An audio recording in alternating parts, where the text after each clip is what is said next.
자, 여러분 반갑습니다. 자, 오늘은 뭐냐면은 이걸 제가 한 설계사분한테도 질문하고 고객님한테도 질문하면 대부분 다 오답이 나와요. 그래서 우리는 이거에 대한 오답을 알고 이제 상담을 해야 되는 거고, 이 오답이 나오는 이유 때문에 고객님과 설계사가 굉장히 헷갈려하고 서로의 시각차가 발생이 되는 겁니다. 자, 뭐냐면은 보험은 계약일까요, 청약일까요? 제가 이걸 10명한테 물어보면요, 8명에서 9명 정도가 뭐라고 답할까요? 계약이라고 답합니다. 설계사분은요, 또 계약이라고 합니다. 그러니까 우리는 보험이라는 이 상품을 대할 때 계약의 개념으로 생각을 하는 거예요. 근데 우리가 이 계약의 개념으로 생각하지 않고 청약의 개념으로 생각하면은 굉장히 이야기가 달라집니다. 자, 그럼 계약과 청약의 차이가 뭔지 이제부터 알아볼 거예요. 자, 그러면은 계약과 청약의 차이점에 대해서 우리가 개념을 가지고, 그럼 청약이라는 개념을 가지고 상담을 하게 되면 계약이라는 개념을 가지고 상담할 때랑 완전히 달라지고, 그리고 또한 설계사분은 내가 있는 직장이 과연 내가 다니는 대리점이 올바른 선택일까에 대한 개념도 달라진다는 거예요. 자, 그러면 한번 알아봅시다. 자, 어떻게 알아보냐? 계약과 청약의 차이를 우리는 아파트로 한번 볼게요. 자, 이렇게 아파트가 지어졌어요. 그래서 저는 10억이 있어요. 그래서 아파트를 구입할 거예요. 어떻게 해요? 부동산에 찾아갑니다. 부동산 소장님께 말하죠. 나 10억이 있으니까 10억짜리 몇 평, 이 아파트 하나 보여주세요. 그럼 소장님이 막 아파트 돌아다녀요. 그러면서, 이 집은 어때요? 이 집은 어때요? 이렇게 해요. 그럼 이 집 괜찮네요. 계약합시다. 나 10억 있어요. 하고 계약을 합니다. 그래서 우리는 아파트 계약했다, 부동산 계약했다고 합니다. 자, 요게 계약입니다. 그럼 청약 한번 해볼게요. 자, 아파트 딱 세워졌어요. 분양을 해요. 그래서 우리 분양을 할 때 분양 계약한다고 하나요? 아니죠. 분양 청약한다고 합니다. 왜 청약한다고 할까요? 자, 나 10억이 있어요. 청약을 넣었 거예요. 근데 이 사람은 2억이 있어요. 그리고 청약을 넣어요. 그럼 10억 있는 사람이 당첨이 되나요? 아니죠. 2억 있는 사람이 당첨이 되나요? 아니죠. 조건이 돼야 되죠. 자, 청약이라는 개념은 조건입니다. 자, 보험은 이 철저하게 청약의 개념입니다. 왜? 나 100억이 있는 자산가야. 근데 내가 어제 암이 걸렸어. 그리고 어제 암이 걸렸으니까 내 보험이 하나 있어야 될 것 같아. 그래서 암보험을 가입하려고 합니다. 보험회사에서 어서 오세요 할까요? 거절할까요? 거절합니다. 네 재산이 얼마 있든 넌 어제 암이 걸리면은 가입이 안 됩니다. 즉 보험은 뭐예요? 보험도 가입 전에 조건이 필요하다는 겁니다. 이 조건에 따라서 가입이 되거나 안 되거나, 아니면은 좋은 조건에 가입이 되거나 좋은 조건에 가입이 안 되거나, 이렇게 차이가 나타나는 겁니다. 이 계약과 청약의 차이를 정확하게 이해를 하셔야 된다는 거예요. 자, 근데 우리는 대부분 나 돈 있으니까 보험 가입하고 싶어요, 이렇게 해버리면은 청약이란 개념을 상실하고 상담이 되는 거죠. 자, 그러면 우리가 조금 더 깊이 있게 들어가 볼게요. 자, 청약이라는 건 조건이 달라진다고 했어요. 고객님의 상태에 따라서.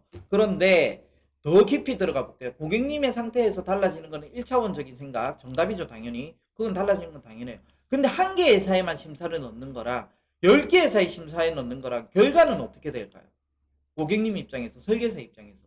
결과가 다 틀려요, 결과가. 그러니까 많이 넣으면 좋다는 거예요. 대출을 우리가 할 때 한 은행의 대출을 심사를 받는 게 좋을까요? 여러 개 받는 게 좋을까요? 당연히 신용 등급에 정하는 오지만 대출은, 그러니까 완전 대놓고 똔똔 비교는 아니지만, 그래도 어쨌든 내가 더 대출 조건이 좋거나 금리가 좋거나 비교를 해볼 수 있잖아요. 여러 개 많은 회사를 하면. 똑같아요, 보험도 많은 회사를 넣으면은, 예를 들어서 내가 대장 용종을 뗐어요. 그래서 대장 용종을 작년에 뗀 것 때문에 어떤 회사는 넌 대장에 대해서 5년 동안 보상을 안 해주겠다. 한데 어떤 회사는 1년만 안 해주겠다. 그럼 고객님 입장에서는 어디를 가야 돼요? 1년만 안 해주는 회사를 가야 되는 거예요.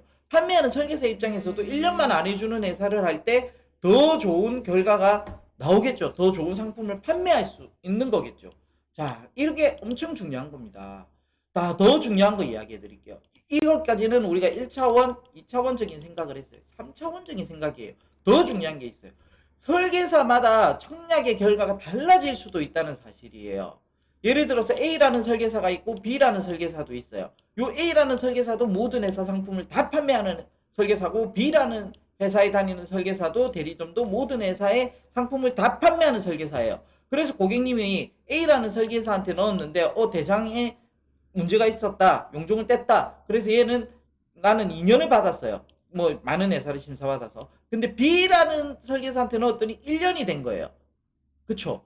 우리가 회사마다 그 심사의 결과가 달라질 수도 있는데, 설계사에 따라서도 청약의 결과가 달라질 수도 있다는 사실이에요. 청약이라는 거는 조건을 부여받는 거잖아요.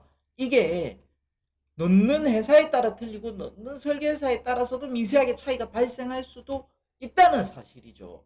그렇다면 설계사분은 과연 어느 대리점에 있어야 고객님을 위해서 더 좋은 결과를 가지고 올 수 있을까요? 이거에 대한 고민이 필요한 겁니다. 즉 한마디로 같은 대리점이라고 다 똑같은 대리점이 아니고, 그리고 더 중요한 건 보험은 청약인데 내가 어느 대리점에 속해 있고 어떤 누구와 함께 하고 어떻게 보험에 대해서 접근을 하고 개념을 이해하고 질병에 대해서 배우는지에 따라서 이 청약의 결과를 다르게 해서 다른 설계사보다 더 우월함을 갖춰서 경쟁력을 가질 수가 있냐는 거예요.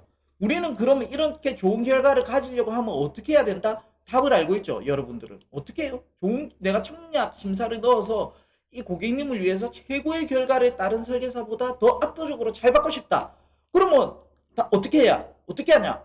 답은 정해져 있어요. 당연히 보험 에이스 지사에 오면은 최고의 결과를 얻는 방법을 알려주는 겁니다. 그쵸? 보험 내가 에이스 지사에 없다. 이러면은 나는 적어도 고객님을 위해서 최고의 청약을 받을 것을 포기했다. 이렇게까지도 생각할 수 있는 거예요. 그러니까 나는 정말로 좋은 결과를 받아서 고객님에게 좋은 결과도 주고, 나도 내 스스로가 좀 이렇게 성장하면서 좋은 결과를 받을 수 있는 능력을 가졌다. 이런 나의 자부심이 생기고 싶다. 그러면 어떻게 해야 된다? 당연히 보험 에이스 지사로 입사하면 된다. 이런 겁니다. 정말 간단한 문제죠. 그렇죠. 이 전화 한 통하면은 바로 입사 상담을 하면은 여러분은 대한민국에서 최고로 가는 설계사가 될 첫 번째 발걸음을 떼는 거다. 그렇게 생각하시면 되겠습니다. 자, 이상입니다. 안녕.